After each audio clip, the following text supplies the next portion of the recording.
నిన్ను చూసి నవ్వే ఈ ప్రపంచాన్ని చూసి నువ్వు నవ్వగలగడమే నిజమైన విజయం. నువ్వు చేస్తున్న పనిలో అపజయం వచ్చిందంటే నువ్వు విజయం సాధించే మార్గంలో ఉన్నావని అర్థం.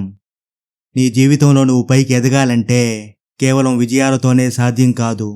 కలుగుతున్న అపజయాల నుంచి కూడా పాఠాల్ని నేర్చుకోవాలి. ఆ నేర్చుకున్న పాఠాలు గుణపాఠాలే నిన్ను కష్ట సమయాన ముందుకు నడిపిస్తాయి. నీ కోసం ఎవరూ రాకున్నా, ఇంకెవరూ నీ వైపు నిలబడకపోయినా పర్వాలేదు. ప్రతి సమయాన ధైర్యంతో ఉండు. ఆత్మవిశ్వాసాన్ని కూడగట్టుకుని ముందుకు నడు.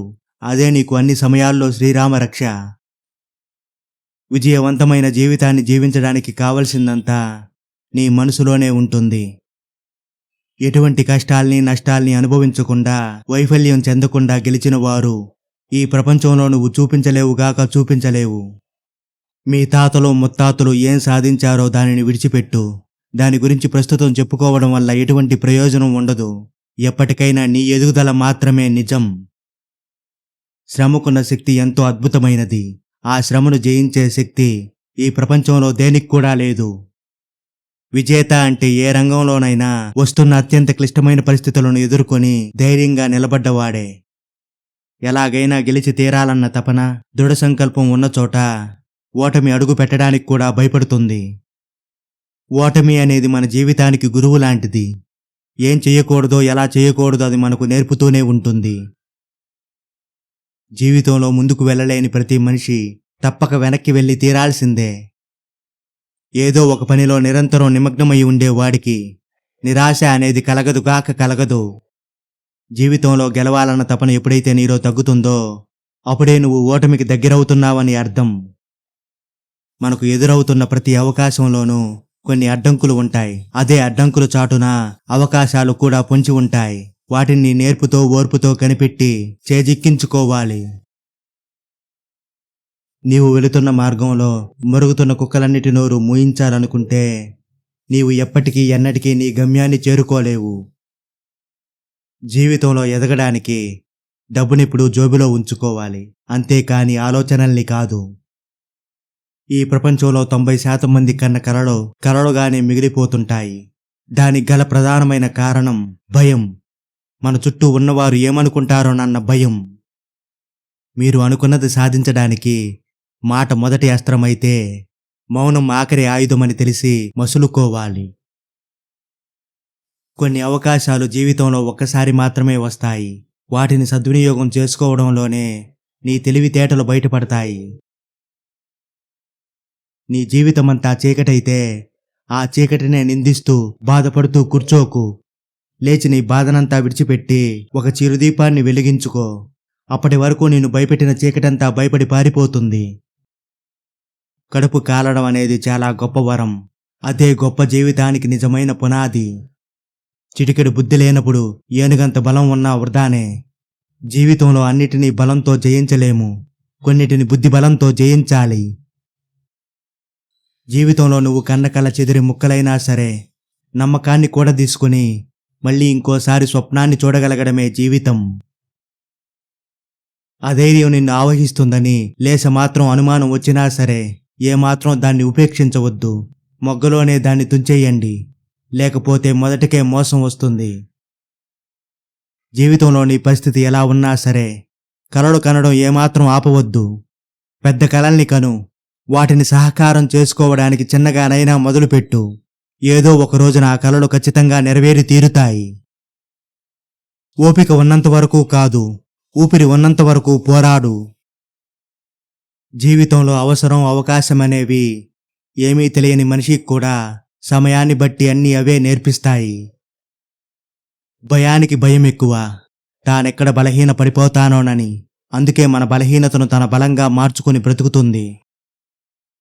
గెలుపుదేముంది, ఈరోజు కాకపోతే రేపొస్తుంది.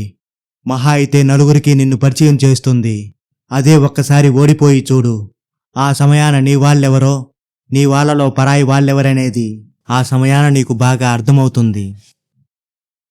జీవితంలో ఎంతమంది మనల్ని తక్కువ చేసి చూసినా, అవమానించినా మనం వాటిని ఎదుర్కొని ధైర్యంగా నిలబడి ముందుకు సాగిపోతూ ఉండాలి.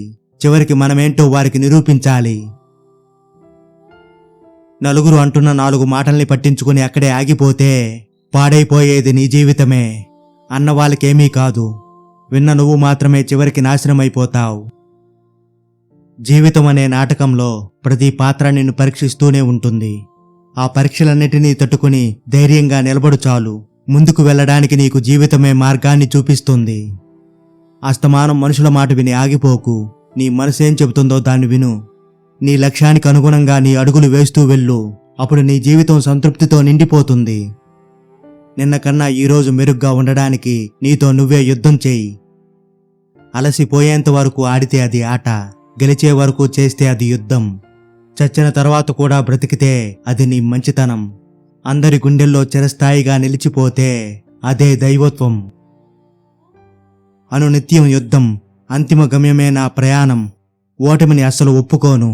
వచ్చిన గెలుపును చూసి అసలు ఏమాత్రం పొంగిపోను. నీ తలరాతను నువ్వు మార్చుకోలేవు అని అనుకుంటే నీ అలవాట్లనైతే మార్చుకోగలవు కదా. ఒక్కసారి నీ అలవాట్లను మార్చుకొని చూడు. నీ తలరాత దానంతటదే మారిపోతుంది. ఈ ప్రపంచంలో అత్యంత బాధాకరమైన విషయం ఏమిటంటే సాధించగలిగిన సత్తా ఉండి కూడా ఏమీ సాధించలేకపోవడం. అపజయాలు పలకరిస్తున్నాయని బాధపడుతూ కూర్చోకు. లేచి మళ్ళీ నీ ప్రయత్నాన్ని మొదలుపెట్టు. ఈసారి ఏది ఏమైనా సరే విజయం నిన్ను వరించి తీరాలంతే. నీతో నువ్వు పోరాడి గెలిచిన తరువాత ఎదుటి వారితో నువ్వు చేసే పోరాటం కూడా చాలా చిన్నదిగా అనిపిస్తుంది. ఇప్పుడు నీవు వృధా చేస్తున్న ప్రతి నిమిషం రేపు భవిష్యత్తులో నీ అదృష్టాన్ని తారుమారు చేస్తుంది. అందుకే సమయాన్ని వృధా చేయడం అంటే నిన్ను నువ్వు నిలువు దోపిడీ చేసుకోవడమే. మనం బలవంతులం అనుకుంటే బలవంతులుగానే తయారవుతాం. బలహీనులుగా భావిస్తే బలహీనులమే అవుతాం. నీవు నడిచి వచ్చిన దారిని, నిన్ను నడిపించిన వాళ్ళను మరిచిన రోజున నీవు మరణించినట్లే లెక్క. చేస్తున్న ప్రయత్నాన్ని ఆపేసి ఓడిపోయిన వాడు ఉన్నాడు, కానీ ప్రయత్నిస్తూ ఓడిపోయిన వాడు మాత్రం లేడు. భయం అనేది జీవితంలో ఊరకుక్క లాంటిది.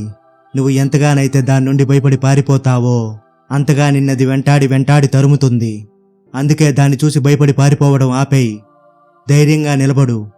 ఒక్కడుగు ముందుకు వేయి. అప్పుడది నిన్ను చూసి భయపడి పారిపోతుంది. యుద్ధం తప్పదు అనుకుంటే అరచెయ్యి కూడా ఆయుధంగా మారుతుంది. వద్దనుకుంటే పొదునైన గొడ్డలి కూడా కట్టెలు కొట్టుకుంటుంది. మనలోని సంకల్పం ఒక్కటే నిజం, మిగిలినదంతా కల్పితం. తాళంతో పాటే తాళం చెవి కూడా ఖచ్చితంగా తయారయ్యే ఉంటుంది. అలాగే పరిష్కారం అనేది లేకుండా సమస్యను ఆ భగవంతుడు సృష్టించడు. అందుకే నీ సమస్యకు పరిష్కారాన్ని అన్వేషించు. అది ఖచ్చితంగా నీకు దొరికి తీరుతుంది.